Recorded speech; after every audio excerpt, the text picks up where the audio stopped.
Today's date is February 8th, 2022, and we are scheduled for one oral argument this morning. The State of Ohio versus Gustave Sapharas. It's case number 29916. I'm Judge Teodosio, and I'll be presiding. You can see with me today is Judge Hensel and Judge Callahan.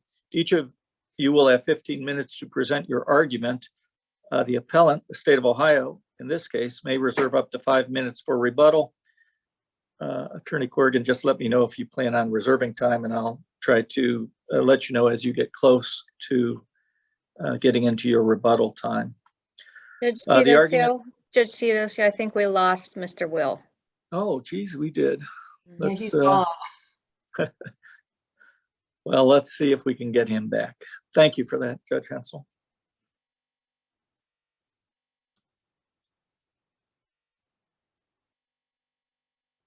Looks like he's Good rejoined. morning. Good morning, Your Honor. Sorry about that. Had an audio issue. Okay.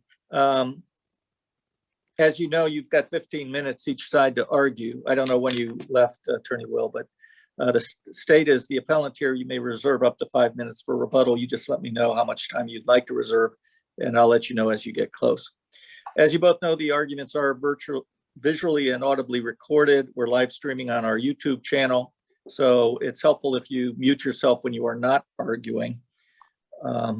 We do not, well, we have a rule that you're not to use the names of victims or children. So when you're referring to the victims in this case, please refer to them by their initials. The judges have read the briefs in this matter and are prepared to proceed when you are. So would you like to reserve some time, Attorney Corrigan? Yes, I would, Your Honor. I'd like to reserve 3 minutes of my time. And if Your Honors are ready to proceed, I am. Give me 1 second as I set the clock here. Okay, you may begin. Thank you.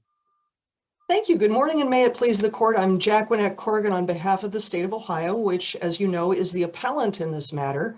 And the State of Ohio is asking this court to reverse the judgment of the trial court and to issue a mandate to the trial court ordering it to admit the other act's evidence in this case. Now, this court is empowered to do that.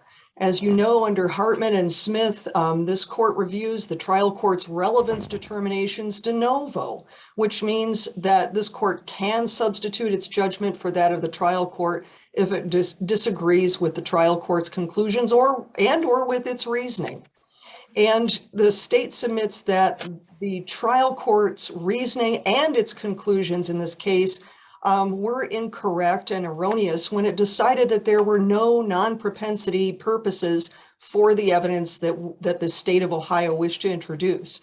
And there are at least 3 valid non-propensity purposes to which this evidence is relevant. First of all, I'm just going to give a brief list of those. There's absence of mistake or accident or intent. There's Mr. Sapharas' identity as the killer of the 2 women that are involved in this case. There is his motive, and potentially, if you count the knife that was used, there's also potentially the plan. But my brief, at least on behalf of the state, is focused on absence of mistake or accident, identity, and motive. Regarding absence of mistake or accident or motive, as the Hartman case describes it, Gustave Sapharas has told police that regarding the 2 women in this case, that he had contact with them and left his DNA with them, but that he didn't rape, kidnap, or kill them. But, Your Honors, there have been 3 women upon whom Mr. Sapharas has left his DNA, who have all shown up dead, who have all had indications that they have been either kidnapped or raped or both. Now, it would be a tragedy to innocently encounter a person and for that person to later turn up dead and possibly raped at the side of the road. For that to happen a second time would be incredible. But for it to happen a third time, with every dead body that upon which we find Mr. Sapharas' DNA, the likelihood of an innocent explanation for why he's connected with each corpse shrinks exponentially.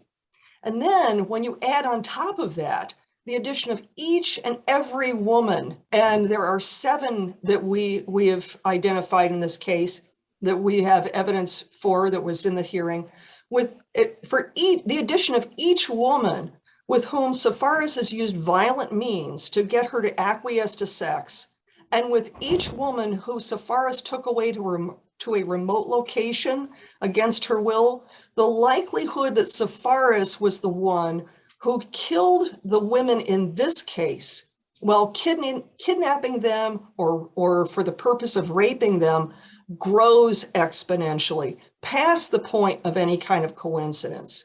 And that's the kind of lack of coincidence that Hartman discusses under the umbrella of absence of mistake or accident or intent.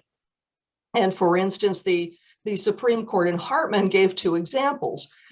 Each involved men who had previous wives. One who had where 2 of the wives had died of poisoning, and a third died with symptoms that she too had been poisoned. And another one where 2 previous wives had died of gunshot wounds during hunting accidents, and a third turns up with a gunshot wound during a hunting trip.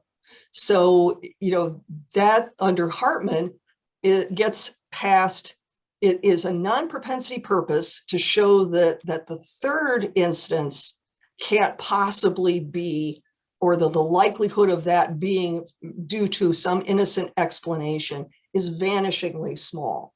And that is one of the purposes to which the state wanted to use this evidence against Mr. Sapharas, and actually argued for that orally at page 429 of the the hearing transcript. So that was argued because, like I said, for this to happen 3 times, there was a case in Southern Ohio, and we have the 2 victims in this case. There was KB and LD. So for that to happen 3 times, the likelihood of that happening, with his DNA connected to them, and for it to have an innocent explanation is vanishingly small. So what we were trying to do was to overcome and to rebut his explanation of, there's an innocent connection between me and each corpse. So that is one of the purposes. But that also dovetails with identity, which is a valid non-propensity purpose under Evidence Rule 404B, and which, contrary to Mr. Sapharas' arguments, is at issue. The identity of him as each woman's killer is key to the state's case, and it is something that is in dispute. Mr. Sapharas, like I said, has told police regarding these 2 women, I'm not the one who killed them. So his identity as their killer is at issue. And that's where Mr. Sapharas' modus operandi comes into play. And that's the purpose that the state wanted to use that evidence for, was to prove his identity. And I also would like to keep this court to keep in mind that the trial court erred when it looked only at the differences between each of the 7 women in this case. You don't have to have exact congruity to have a modus operandi. It just has to be sufficiently similar to form a behavioral fingerprint that identifies the person as the one who actually committed these acts. And we do have substantial evidence that he did these acts. He has admitted to some of them, and he's been convicted of some of them. So these past instances regarding his modus operandi, those are highly relevant to showing that he was the one who actually killed the 2 women in this case. Case in point, I'll just give you a brief description of why these are relevant. Here's the modus operandi. All of these women were white and relatively young. If he was in his car, he drove them to a secluded place where the women didn't want to be, and either attempted or did sexually assault them. He overcame the unwillingness of each victim, regardless of where she was, through violence or the threat of violence, either using a knife or strangulation or both. And then the degree of violence that he inflicted upon them depended on the degree of resistance he encountered. So it was directly proportional. So that modus operandi, the state's arguing, is close enough and relevant enough to be admissible and to be valid. And also, one of the ways that the court erred was in looking at only the differences is that Hartman and Smith make very clear that the congruity between the other acts and the congruity between, forming the modus operandi, so long as it's sufficient enough, any differences get to the weight of the evidence that the jury can apply to it, not its admissibility. It has to be more than, what was something that would be an impermissible use, which would be Mr. Sapharas is the kind of guy who goes out and kidnaps and rapes women. That would be insufficient and improper. But otherwise, the differences between each woman gets to its weight and not its admissibility. Finally, there's a third non-propensity purpose, and that is Mr. Sapharas's motive. That's gets to the why and the background of these killings. And the state, have to prove a motive for counts 1 and counts 4. And I do have to clarify, I mistook that count 4 was concerning LD. It's concerning KB. Both counts 1 and count 4 are concerning KB. With both of those counts, the state is required to prove, for instance, for count 1, an abduction resulting in death. So we have to prove an abduction or kidnapping. And regarding the aggravated murder of KB, which is count 4, the state has to prove that this murder was committed, or while Mr. Sapharas was committing or attempting to commit kidnapping or rape. So those purposes have to be shown. Those motives have to be shown by the state. That is an issue. And that is one of the non-propensity purposes for which the state wanted to introduce this evidence. Again, finally, there's arguably a plan, with the use of the knife. He's always got the knife. Not that he's the kind of guy that uses a knife, but it's there. So that the fact that a knife is brought with him, unlike with the West Virginia victim, it was tucked underneath the visor of his car. That could potentially be a plan, but it's not well argued in this case.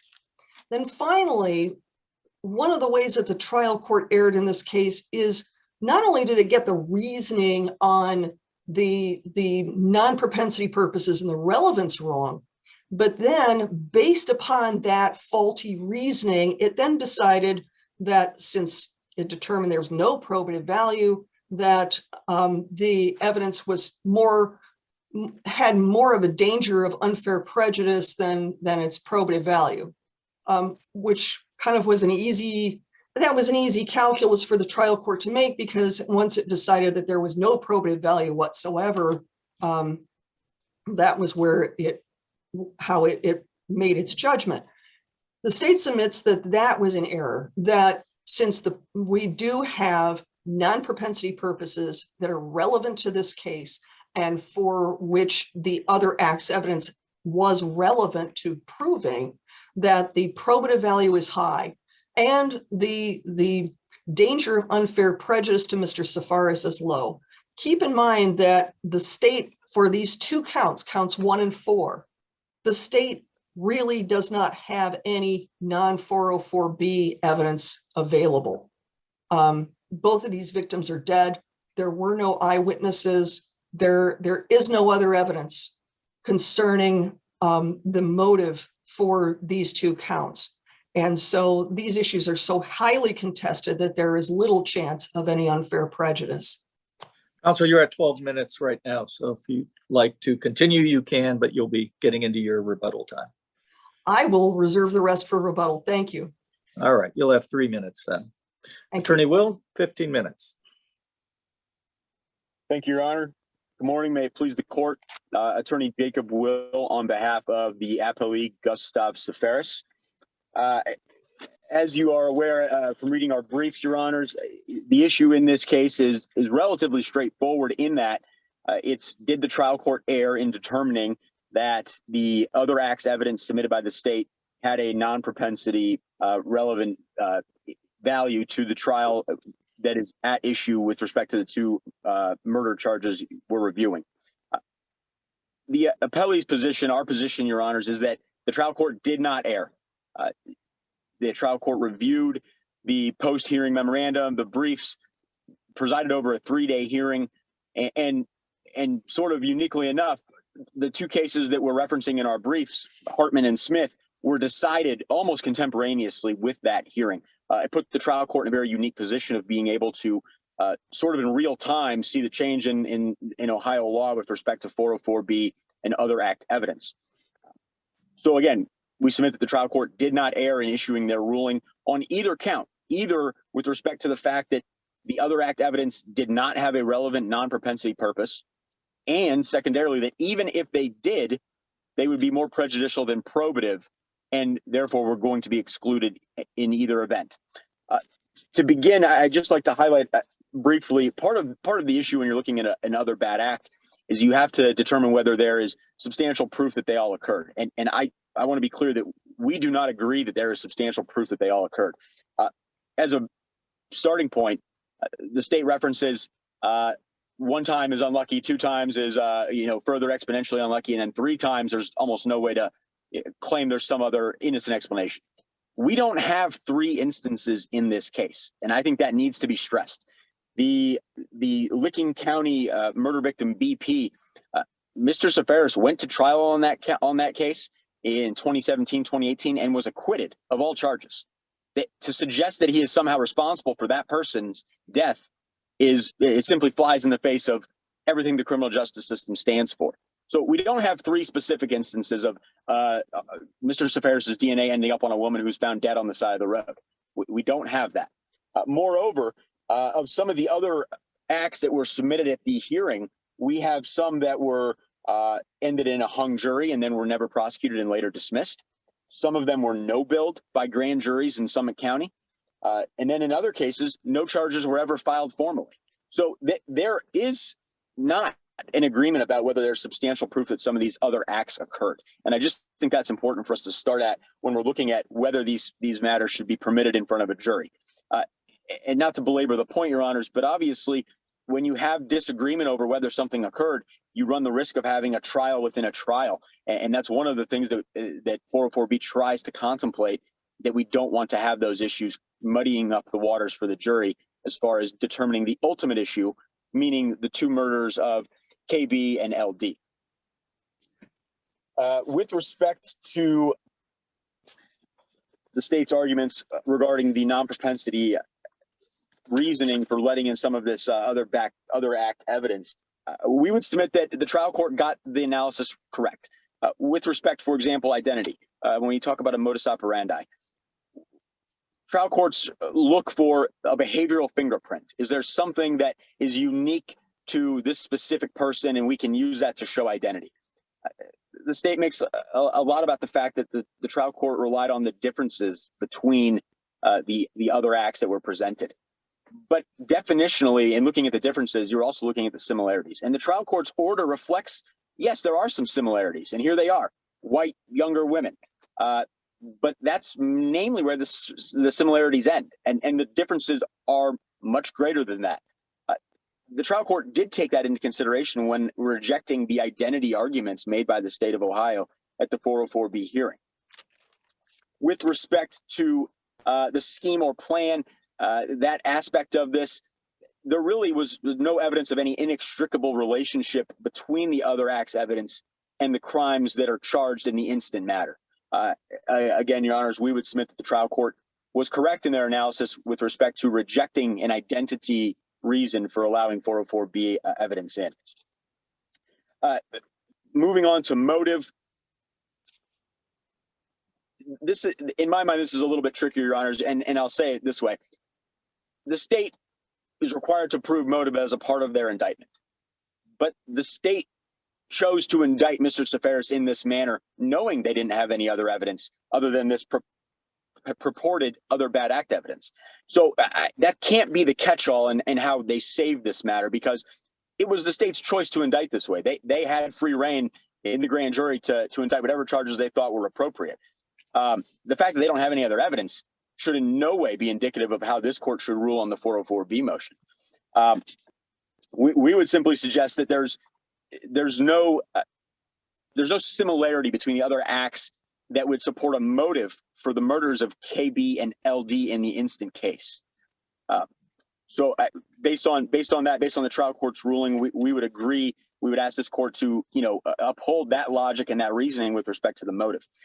And then finally, we come back to the intent argument, which is where the state started. Again, intent is not at this point in time something that's being disputed. It's whether Mr. Sapharas committed the acts at all. This isn't something where he says, oh, no, there's an innocent explanation for why they're dead. That would be the example of the poisoned wife or the hunting accident husband. That's not what we have here. That's not the intent argument that's being raised. And what concerns me most about this type of an argument is it would permit any prosecuting attorney anywhere to sort of subvert the rule regarding 404B. If we claim that the defense might raise intent as an issue, we can always do an end around and end up with a way to get 404B other bad act evidence in. With respect to this type of intent evidence, I think what is also concerning is we're trying to use events that happened after the charged criminal conduct to support a reason for the intent of why they occurred previously. And I'm concerned that logically that doesn't flow, that doesn't fit with what Hartman and what Smith are explaining. And when we're talking about, is there some non-propensity evidence reason that we would allow the 404B in? So with respect to the three main ways in which the state wanted to use this bad act evidence, the trial court reviewed it and found their contentions lacking in merit. We agree with that conclusion. We would ask that this court affirm that decision. Moving finally then to the prejudice and the probative value, the 403 analysis, the trial court was pretty clear in their order in that saying, even if I found that these 404B acts could be permissible, I would still find that they would be more prejudicial than probative. And so while everything else we're looking at here is a de novo review, we would agree with the state on that. It's still an abuse of discretion standard regarding the 403 analysis of more prejudicial than probative. We would submit that the trial court took that into consideration in using their calculus in determining whether they would allow the evidence in, even if they found it to be a permissible non-propensity purpose. Your Honor, unless there are any questions for me, I'm going to rest on the brief. What we've discussed here today, we would ask again that you affirm the trial court's ruling of excluding the other bad act evidence. Thank you. Thank you, Attorney Will. Judge Hensel, any questions for Attorney Will? And Judge Callahan, no? All right, thank you very much. Let me see, 3 minutes for rebuttal. Judge Corrigan, you may begin. Attorney Corrigan. Oh, I mean Attorney Corrigan, I'm sorry. Thank you, but just very briefly, Your Honor, I would remind the court that under de novo review, which is the relevancy determinations in this case, merely sitting through a hearing and for however long it was, does not inoculate a trial court's judgment against being overturned under a de novo review, because that's the function of this court under de novo review. It can disagree with the trial court and substitute its judgment for it.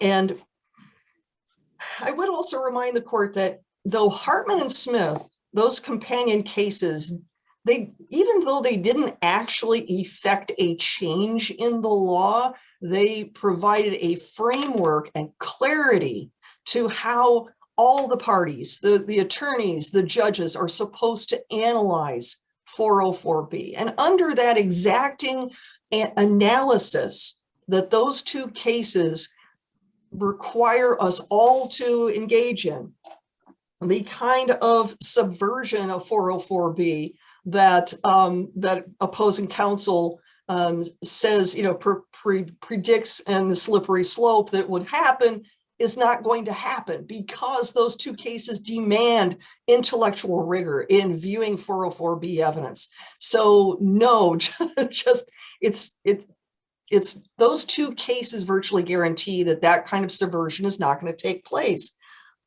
As regards the substantial proof that Mr. Sapharas committed the other acts, I would remind the court that no conviction is required for 404B evidence to be useful. So the mere fact that Mr. Sapharas's DNA was found on the victim we'll call BP, that is still relevant. And regarding the other victims, the ones who were alive, Mr. Sapharas admitted to police that he did the acts against LWS in West Virginia. That was the one that had the hung jury.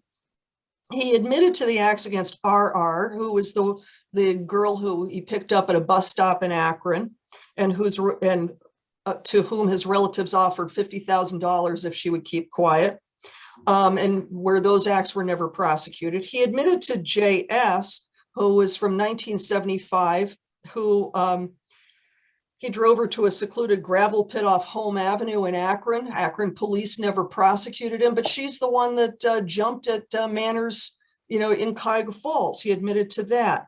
He also admitted to the assault against SD. That was in July of 1975. He defended against an assault charge there.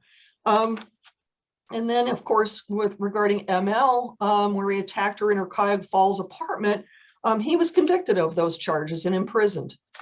Now, also, Attorney Corrigan, you're at the 3-minute mark, unfortunately, so I'll let you wrap up. Okay, your time has expired. Sorry, Your Honor. Thank you. In sum, the state is again asking this court not just to disagree with the trial court, but to issue a mandate to the trial court to admit this evidence. So that is the remedy that the court or that the state is asking for when it asks you to reverse this case. Thank you very much. All right, I want to thank both of you for excellent arguments here today. The court certainly appreciates your appearance by video as opposed to being live. We'll take the matter under advisement, as you know, and issue a written decision, which will be mailed to each of you. And the decision is also posted on the Supreme Court of Ohio's website. Again, thank you. We wish you have a good day. And the next argument will be on Thursday, February 10th. Until then, the court's adjourned. Have a good day.